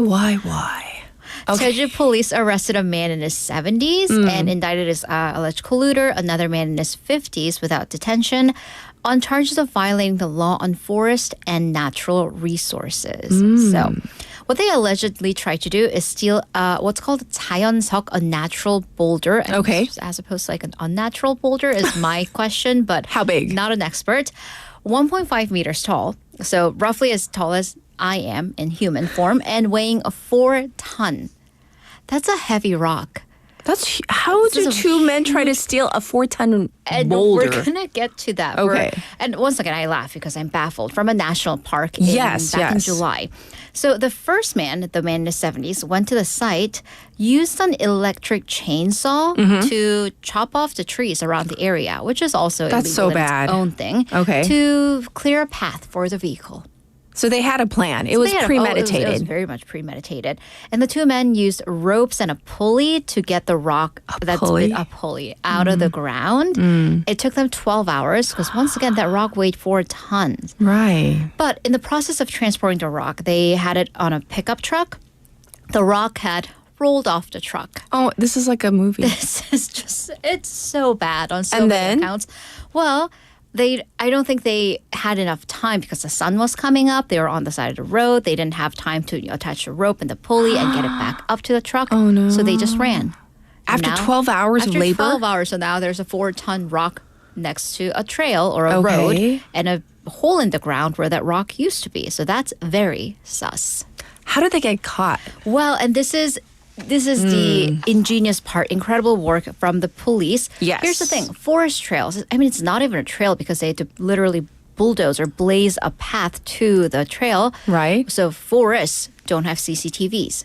So how do you catch these people? Right. You go to the nearest CCTV and look at every single car that passed by. And how many? 5,200 cars that passed by. I feel so bad for the officers who had to, glue their eyeballs to that screen. Right. And then they compare the vehicle, the model, to the tire tracks that were left on the forest trail and, narrowed down the suspects. And the police said, by the way, as for the reason as to why you would steal a rock, because for like landscaping purposes, that rock, that of that nature, a naturally created rock of that size could sell for tens of millions of won, so 몇 천만 원. So that was the reasoning. Money. Always. All right, let's get to our final issue for today. We're approaching the end of the year, and with end of the year, that brings end of the year lists. And so the first word is apparently literally out. What is it? It is out. So, brat. Brat. So this is according to the Collins Dictionary, which is a British dictionary. And we usually, Oxford English Dictionary is kind of considered the biggest authority on it. And then in the U.S. stateside, Merriam-Webster. Yes. But Collins is also a very reputable dictionary. Brat. So how would we say brat in Korean? Brat is, it has taken on kind of a new cultural meaning. However, in Korean, that would be like 버릇없는 애. Okay. 악동. There you go. 악동 would be the closest. Okay. So, 악동. Why? Because according to the dictionary, it is someone who is characterized by a confident, independent, and hedonistic attitude. I like the confident and then the independent, and then we get to hedonistic. Yeah. So who do we have to credit? The singer Charlie XCX, the British singer Charlie XCX. She made it, this was a part of her album. Yes. And according to the singer, well, she defines brat as that girl who's a little messy, she likes to party, and maybe says some dumb things sometimes. So I was thinking about 악동. somebody. Yes. But anyhow. Well, here's the thing. It's not just a word, it's a phenomenon. And then this made further waves even onto the kind of the political pages of papers. When Charlie XCX, once again, she's British. She cannot vote in the U.S. elections, but she endorsed Kamala Harris as saying on her Twitter page, Kamala is brat. Okay. And that's when the nomination first came out. So, and then that launched this huge meme, and it's been associated with that like lime green color as well. Yes. So this was like called Brat Summer in some circles. Social media, of course, is being the age of social media. It was also behind some other words of the year. And here we go. If you want to seem cool, or at least someone trying to appear cool by knowing the young lingo. Okay, I love what this. is it? Delulu. A delulu. I say that all the time. Yeah. Delusional. So utterly mistaken or unrealistic in your ideas or expectations. Looks smashing, but with two X's. X's, And yes. it's used mostly in online male communities, and you're trying to maximize the attractiveness of your physical appearance. So that's, by the way, one word, look. SMAXXING. I have to say I've never used that in person. No. I've used Delulu, but not lick smack. I've seen raw dogging on social media many times. Yeah, we talked about this. RAWDOGGING. And that's mostly like when you're commuting or running or at the gym with nothing. With And I nothing. see Even on a people- plane. Oh my God, that's crazy. I see people at the gym raw dogging, so they're on the treadmill with Nothing. TV's not on. They're not on their phone. No serious. headphones. And I'm like, why? How? Why? How do you not distract yourself from the pain? So there's that. And then let's go to a more serious note. Okay. Anti-tourism. And that's something we've definitely addressed on our program because, I mean, especially this summer, this huge wave of over-tourism bringing that phenomenon to the scene. And of course, it kind of goes in line theme for today. Supermajority, because that's a large majority in a law-making body that enables the government to pass laws. So definitely some political, social, and lots of social media. Yes. So there you have it. This word, brat, for Collins Dictionary. And of course, Haley also shared with us a smattering of other terms as well, all on social media, of course. But we'll check in with you tomorrow. So thank you, Haley. Have a great day. All right. So now it is time to get to our next song. But before I do, I'm going to get to the traffic and weather.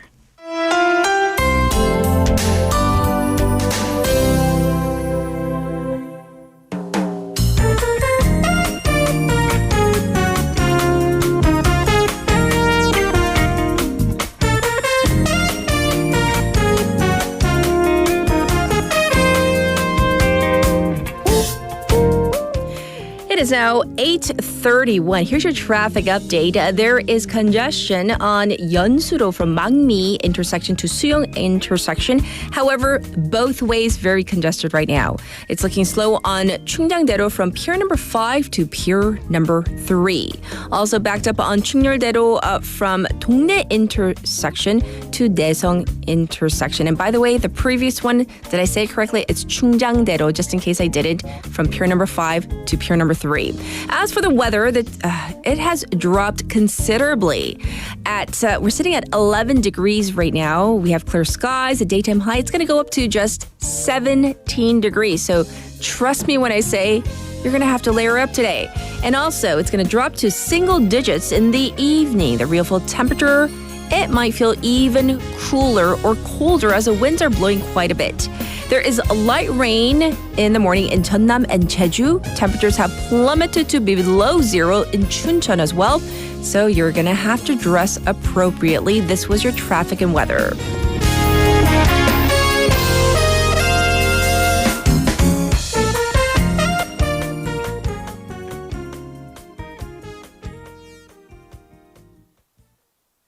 I lied. I'm going to talk to you guys first and then go to our song. Okay. So it's a good song, though. Don't worry. Today, we've been asking about at what age you actually think you become an adult. And so I've seen a smattering of other, opinions.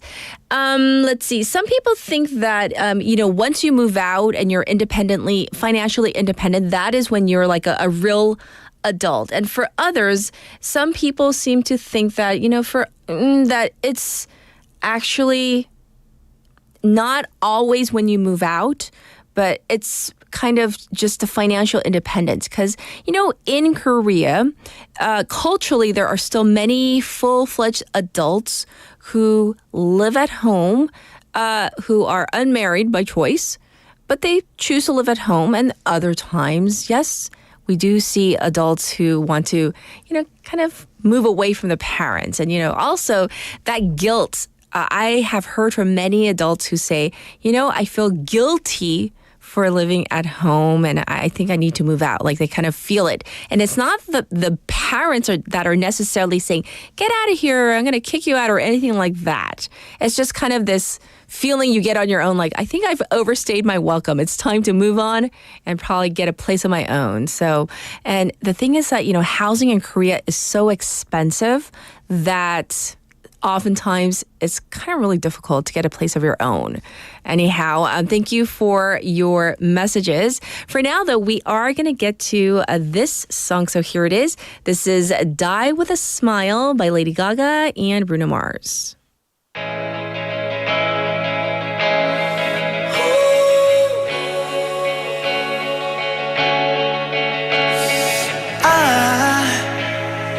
I just woke up from a dream where you and I had to say goodbye. And I don't know what it all means, but since I survived I realized wherever you go, that's where I'll follow. Nobody's promised tomorrow, so I'ma love you every night.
to you.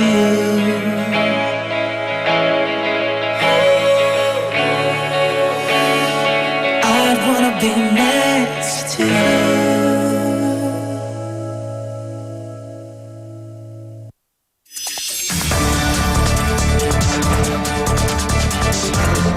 Get your local up-to-date news from Korea and abroad right here on Morning Wave in Busan with Catherine. Stay tuned.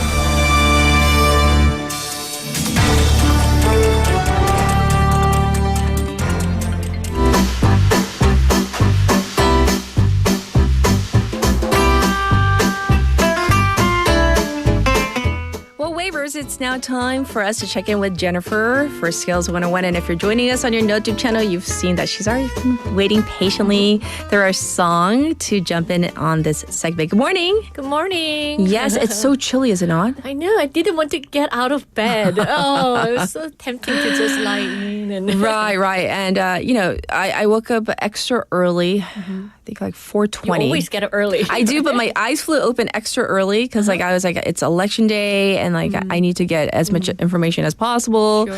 So, had the TV on while doing the hair and makeup and then coming here as soon as I got to the station, turning that TV on just to see what's going on. Yeah. Okay. But I Did do you have want time to get a cup of coffee? Not yet actually. Not yet. Not You need yet. So some caffeine, after right? I need some, the thing is I take my coffee between 9 and 10 and that's it for me all day long. So. Oh, one coffee per day. Yes, because I can't go to bed. I'm very sensitive to caffeine. I want to ask you though about our text topic. Okay, I'm curious. sure. To you, Jennifer, at what age does a person become a real adult? Or circumstances? I want to answer we never become real adults. But I know. Not until the day we die. But I guess when you can be responsible for your own actions.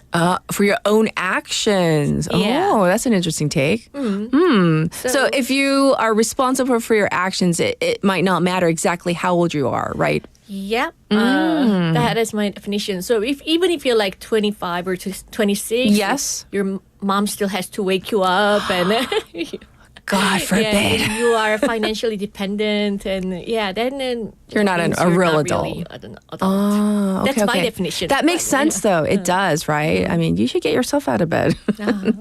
Not depend on mom for everything. Yeah, all right. Exactly. Let's jump into our segment, Skills 101. What do you have for us? Well, today we are diving into digital etiquette. Oh. How to communicate professionally in emails, text messages, and video calls. This is important. Yeah, it's something that can have a huge impact on our working relationships and our first impression, especially in today's remote work environment. No, and like I said, it's so important. So where do we start? Okay, let's kick off with email. Okay. When emailing professionally, a respectful greeting, clear message, and prompt response they are basics. Everybody knows that. Yes. Late or ignored emails often come across as unprofessional or worse, you don't even care about the person. This is a pet peeve. If you don't check your email, if I see that, somebody, well, I don't know if they've read it, but if they don't respond, it's kind of are you okay? First of all, did I offend you?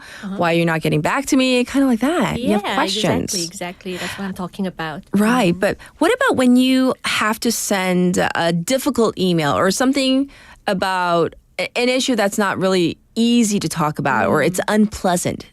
Bad news. Yeah. Yes. It's good to keep things direct. Don't beat around the bush if it's important. However, if you're feeling frustrated, it's best to hold off before sending. So avoid premature sending. Draft it first and step away to avoid any unintentional venting. 화풀이 하는 거. That's not a good thing. We don't want to vent that way. Venting is fine, but sending the vent isn't.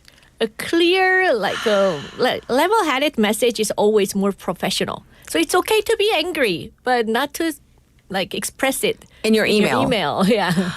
And I have to say, I think the written word sometimes, whether it's typed or written, it can be misconstrued sometimes. Oh, yeah, Because definitely. you're not adding, if you don't add like a proper tone, like they don't know how you're saying it. So it's just black and white, literally. And it can come across as really harsh, even though you're not intending to. Yeah, because So- they cannot hear you. Yeah, they can't hear your tone as you're speaking. Yeah, I mean, maybe you meant to be very kind, but Or maybe you're just short on time and you're like, you keep it brief. But then Yeah. some people might think like, oh, they're being really brusque, like kind of Yeah. rude almost. exactly. Well, what about all the shorthand we see in messages these days? A lot of the abbreviating, the acronyms, or even like using kind of like, the Gen Z terms like, oh, that's so sus, or that's riz, yeah. like all that, right? So with the messaging, you will see more informal language like Yes. that, but keep it to a few. And if it's important, and it's important not to leave people on read. 일십 안 하는 거 정말 중요해요. 예. Yes. If you read a message but can't respond immediately, like try saying, "Oh, got it. We'll respond later," or "I'm driving." Yes. Say something. Say something. Better than, having it open and not a response. And also keep in mind, because this has happened to me before, some people have that yellow chat on their desktop at work. So like it looks like they've read it, Yeah, I know what you mean. Yeah. but they might not have. So I was kind of like, why is this person not responding for like 2-3 hours? And then because it's the little one disappeared, and then later they're like, I asked nicely like, oh, so what took you so long to? And they're like, oh, it was open on my desktop. I went to a meeting and then I came back and then I responded. So I was like, give makes people sense. the benefit of the doubt sometimes. Yeah, that makes sense. And What else? responding, even briefly, show some respect. Think of it like a nodding or in agreement in person. Sure. We don't ignore people in conversation. Well, usually not. I hope not. So why should we do it in text? Sure, that's true. So what about video calls though? Because especially during the pandemic and thereafter, many people have been, they've actually kept more of this, right? The Yeah. video conferencing and the video calls. Yeah, I know, personally, I normally have a video calls like once a week. So with the video calls, it's important to give full attention and avoid multitasking. It can be pretty obvious to others if you're glancing at another screen or your phone or doing something else. Yes. You think they cannot tell, but it is so obvious. And if background noise or interruptions happen, acknowledge them quickly so everyone knows you're trying to stay focused. Yes. So that's really important as well. And the team discussions, I'm sure, though, when you have it that way, when everybody's focused, it's much more collaborative. Yeah, and sure. I have to say, like, when you're on a video call or video conferencing, if that person is doing something else, and you can definitely tell because you so see the distracting. visuals. They're you're distracted. Why are you not paying attention to our meeting? Is something more important? Yeah, is a question that you might It can have. be really annoying. Yeah. Yes. It's about showing that you value the other person's input, just as you would do in a person-to-person, like a face-to-face meeting. Right. To keep the background noise to a minimum during group meetings, it's best to stay on mute when you're not speaking. Oh, I think that's a really good idea. Oh yeah, there's so much background noise. It's Right. Because I've seen a person spill hot coffee on themselves. Oh no. And then they said, oh, because they didn't mute themselves. And I was just kind of like, we all laughed about it, but it was kind of like, he was like mortified. He was like really embarrassed. So I was just like, oh, and then I was like, oh yeah. Note to Kat, note to myself. Yeah, especially if it's not like a business setting. Right. Mute yourself if you're not speaking. Right, just in case. You just and never your know. family members talk about like other topics. Yes, personal things yes. matters. It can be embarrassing. Right. So Yeah. that's a really good tip. And so make sure, that you are paying attention to the details, paying attention. And what else can we, kind of focus on? Oh, I want to talk about mention a little bit about the late night text messages. It's best not to send them. But, Yes, if at all possible. Yeah, with digital messaging, sometimes people feel they have to respond right away, even after hours. Some people, they are very anxious to answer right away, right? Yes. But unless it's urgent, it's okay to wait. And if you are the one messaging, if Yes. it's really important and you want to like send a message before you forget, you can mention briefly like this can wait until tomorrow. So the other person doesn't feel that they have to respond. The urgency to respond right away. Yes. That small note can show you're being considerate. Right. But I always get sometimes like I don't check my phone like in the evening sometimes or at night. And then something comes in, let's say at like 8:39, not like terribly late.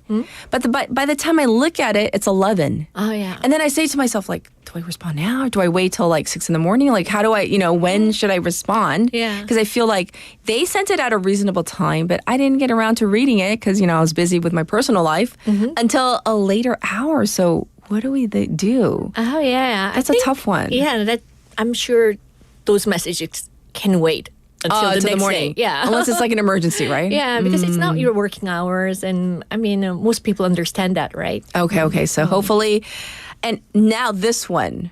Okay, so I know sometimes they're called emojis or emoticons.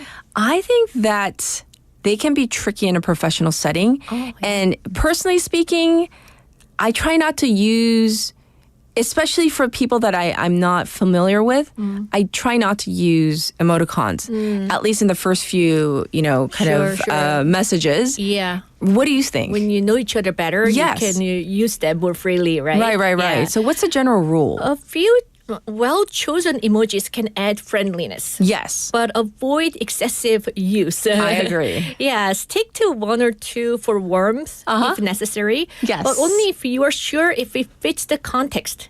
If you're messaging a client, it's often better to play safe and keep it formal. That's true, especially if they're your client. But with your colleagues, you can Yes. use emojis. I think it's okay. Yeah, we have a group chat and we freely send emojis. But when we're talking about work, it's like strictly work. Yeah. But then when we're talking about kind of work related, but it's kind of like humorous or whatever. Sure. There's emoticons like flying here and there. Yeah. And then like back to serious work. So Yeah. it's kind of, you got to strike that right balance, right?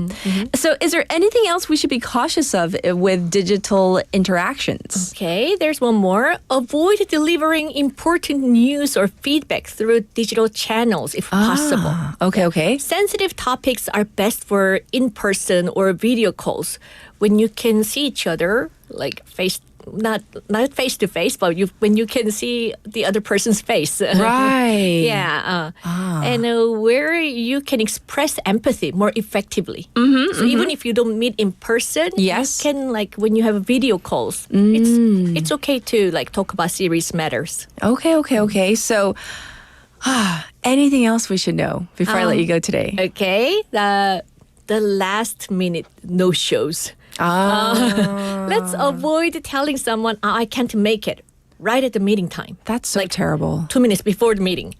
And when possible, avoid dropping tasks last minute. Oh, can you photocopy this? Like pages right for me?" before. Like right before the Literally. meeting. It's respectful to give people a heads up if priorities shift. Isn't it a little bit irritating when you get last minute notice? When you have so much so, yes. Oh, because you have kept that time for this particular meeting, right? Right. Right. So, definitely when you are supposed to meet at a certain time and that person, at the very last minute, literally 5 minutes, that happened a couple months back and I was kind of really annoyed. Because, I went to the trouble of showering, putting on the makeup, looking presentable, doing my hair. Yeah. And then, I even drove to the location and I was about to park. And then, oh my God, this came up. I'm like, okay, well, I was like, oh, well, I hope, take care of it. It sounds important. But it was kind of just kind of left a bad taste in my mouth. I know. And I don't know if it was a real emergency or not. To me, it didn't seem that urgent, but maybe to that other person, it was really important, right? But then on the other hand, then you should have texted me or called me for you, yeah. at least 30 minutes ahead, before I left my home. But yeah. Okay. So now that I've gotten that off my chest, and I have also, told myself though to not be that person also, right? To keep it very civil. We try hard, and it's important to keep our tone positive, clear, and respectful in these digital interactions. We can build trust, and everything is really it can work smoothly if you Yes. keep these rules. Yes. Unwritten rules. Right. And business etiquette. Yeah. I love it. Well, thank you so much for all the good tips, and we'll check in with you next week. So thank you, Okay, Jennifer. See you next week. Bye bye. All right. And now it is time to, close out the show already, if you can believe. So thank you for tuning in. And I know we'll have more details regarding the presidential election. I don't know if we'll have like the full on, decision. What has America decided? I don't know if we'll have it by tomorrow, but whatever details that do come out, we'll relay those details to you, the wavers out there. So have a wonderful day. And how about this one as our final song? I've Had the Time of My Life by Bill Medley and Jennifer Warnes. Have a good one. Bye, everybody. Time of my life. No, I never felt like this before. Yes, I swear it's a truth, and I owe it all to you. 'Cause I had the time of my life, and I owe it all to you.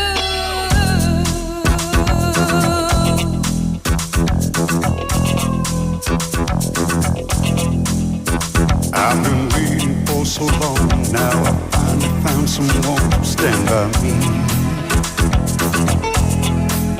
We saw the writing on the wall as we felt this magical fantasy. Now with passion in our eyes, there's no way we could disguise it secretly. So we take each other's hand, 'cause we seem to understand the urgency. Just remember, you're the one thing I can't get enough of. So I'll tell you something. This could be love, because I had the time of my life. I never felt this way before.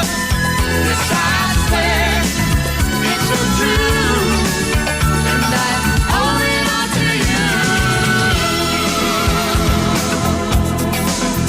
Hey, baby, with my body and soul, I want you more than you'll ever know. So we'll just let it go. Don't be afraid to lose control. No. Yes, I know it's on your mind when you say, stay with me tonight. Stay with me. And remember, you're the one thing I can't get enough of. So I'll tell you something. This could be love, because I had the time of my life. Never felt this way before.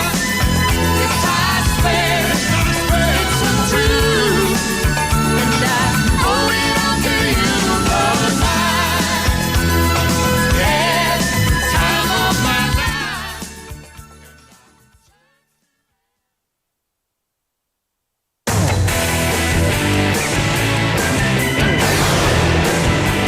Your bridge to the world.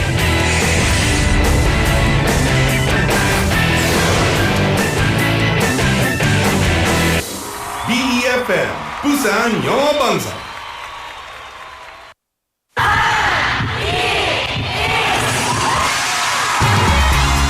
부산의 축제 어디까지 즐겨보셨나요? 과거와 현재,